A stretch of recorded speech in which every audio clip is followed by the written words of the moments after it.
이 성경책에 보면 미생물 얘기가 많아요. 안 보셔서 그렇지 굉장히 많습니다. 노아의 방주에도 나오고 굉장히 많아요. 저는 항상 이 궁금했던 게 출애굽기의 무교병이잖아요. 저 교자가 원래 이제 이럴 때는 교로 있지만 발효할 때는 효소할 때도 효로 읽는 건데요. 저거 생물학적으로 말하면 효모 넣지 않은 뭐 누룩이라고 볼 수 있지만 효모가 준데 효모를 넣지 않은 빵을 먹으라고. 궁금했어요. 저게 왜 굳이 빵을 먹는데 저거를 안 넣으면은 빵이 안 부푸는데 맛이 없는데 식감이 안 좋은데 뭐 요즘에는 그런 빵도 유행을 해요. 건강한 맛이라고 그러는데 제가 생각할 때 건강한 맛은 그냥 맛이 없다라고 생각합니다. 성경에도 효모 얘기는 나와 있어요. 제가 오늘 얘기 시작한 효모인데요. 예, 이게 저는 효모를 이렇게 한마디다. 이거 가축이에요, 우리가 사실. 작은 가축이죠, 마이크로 가축.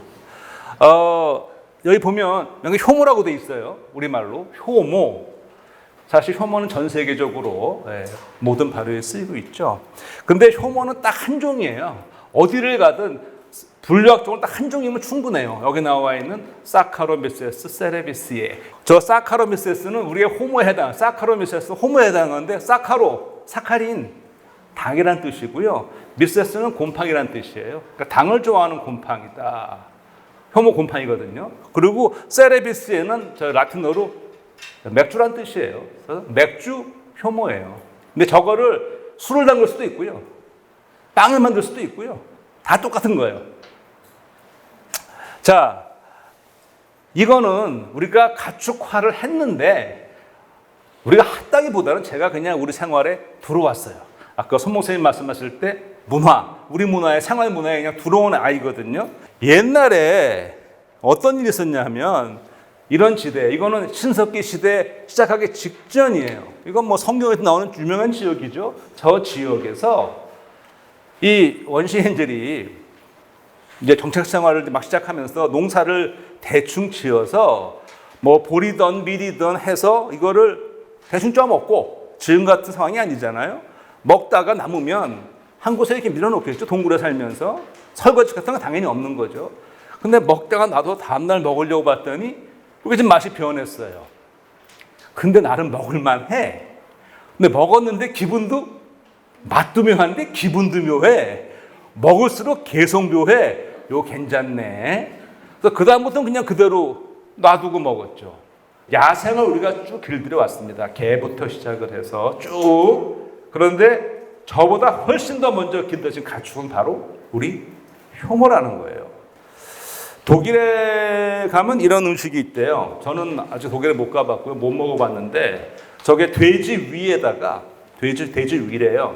돼지고기 다지고 뭐 감자 다지고 넣고 묶어서 푹 쪄서 썰어 먹는 거니까 우리나라 순대나 그저 비슷하겠죠. 소세지예요. 근데 이거 딱 봐도 서민 음식이죠. 이거 뭐 귀족들이 이런 거 먹겠어요? 딱 서민 음식인데 아까 앞서 본 나폴레옹 전쟁, 우선 전쟁이 있으면 가장 힘든 거는 백성들이죠. 전쟁이 나고 황폐해지고 먹을 게 없어서 이런 걸 그분이 먹고 살아가는데 식중독이 돌았어요.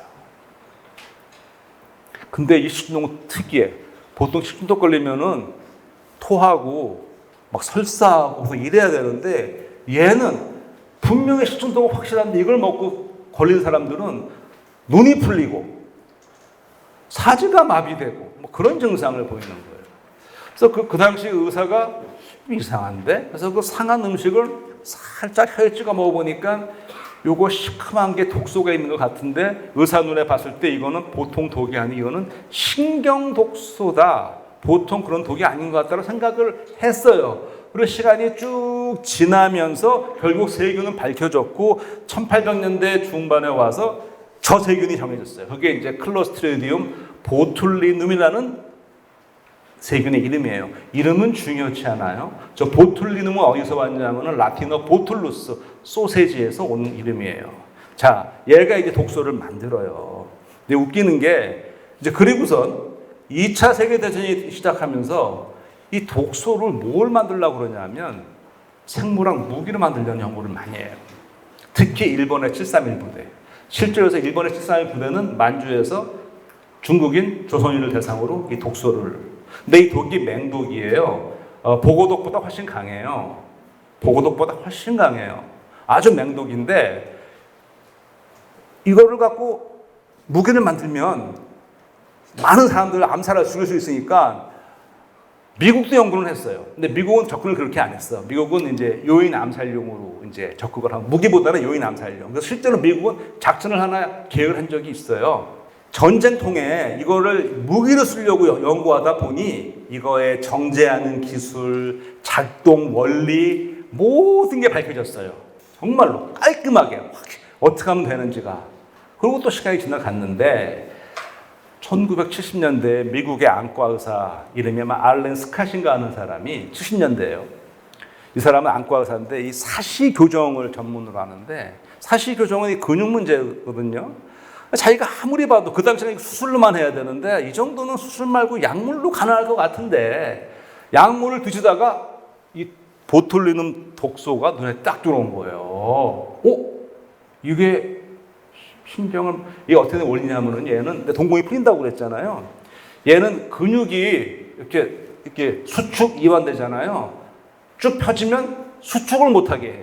그러니까 동공이 풀리고 마비가 되는 거예요. 신경을 딱 마비시켜갖고 피면 끝이야. 또 얘의 특징은 국부적으로만 효과가 있어요. 그 마비된 거기에 주입된 그 지역에만 딱 너무 거기만 효과가 있단 말이죠. 이 사람이 딱 보니까 그래? 그러면 저거를 사시 눈에 잘 놓으면 근육이 이렇게 당겨주면 되지 않을까 싶어서 원숭이를 대상으로 실험해봤는데 효과가 되는 거예요. 그래서 FDA에 승인을 해갖고 지원자들 대상으로 사람한테 시술을 했어요. 사시 교정이 돼요.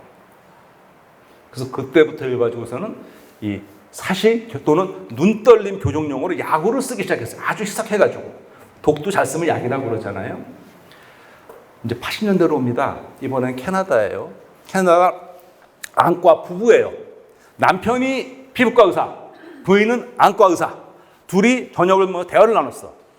안과 의사 부인이 여보, 내가 지난주에 이 눈떨림 환자가 와가지고 눈꺼풀이 떨려갖고 환자한테 이거 독소를 조금 마셨는데 야 왔는데 이번 때렸는데 미간에 주름이 펴졌더라?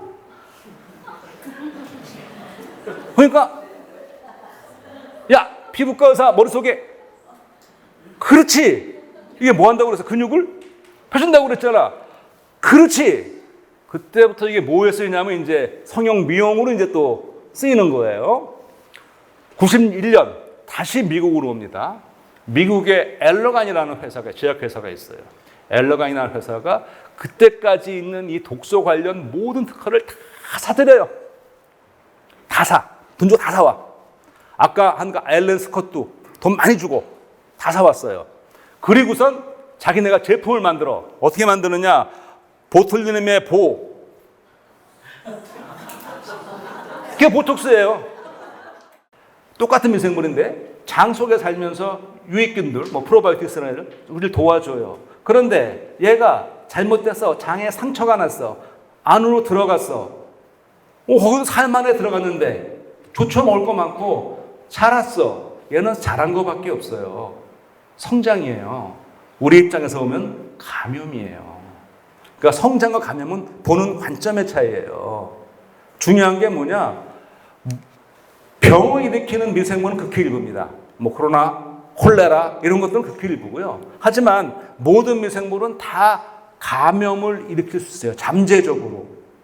나이가 들면 요즘 이제 고령화 시대로 가고 지금 우리나라가 보니까 2021년 기준으로 기대 수명이 83.5세, 여자는 85세고 남자인데 다 그건 지금 태어난 아이들이지만 어쨌든 80세까지는 몸 웬만 관리하면 다 이제 건강하게 사실 수 있죠. 근데 중요한 거는 마지막 한 10년이 많이 아프다는 게 중요한 거니까 이걸 얼마나 건강하게 굉장히 건강한 장수가 중요한 건데 이렇게 봐요. 나이가 들고 면역 기능 떨어지고 여기 이제 미생물 나오잖아요. 이게 삼박자인데 이 관계를 이제 밝혀가는 거예요. 제가 그 관계를 밝혀가는 얘기를 오늘 한번 해드리고 그게 생활 속에 아마 도움이 될 것 같다는 생각이 드는데 자, 약간 충격적인 얘기가 나올 수도 있습니다. 이건 제가 이제 신문에 연재하는 칼럼인데요. 저는 이렇게 사람들이, 저는 저 사파는 제가 그린 게 아니고 저기 경향신문에 있는 이제 기자가 그리는 건데, 일러스트가. 보세요, 저기. 좋은 똥 넣으면 월 수입 150만 원, 그렇게 나오잖아요. 저게 뭔 소리예요? 저게요.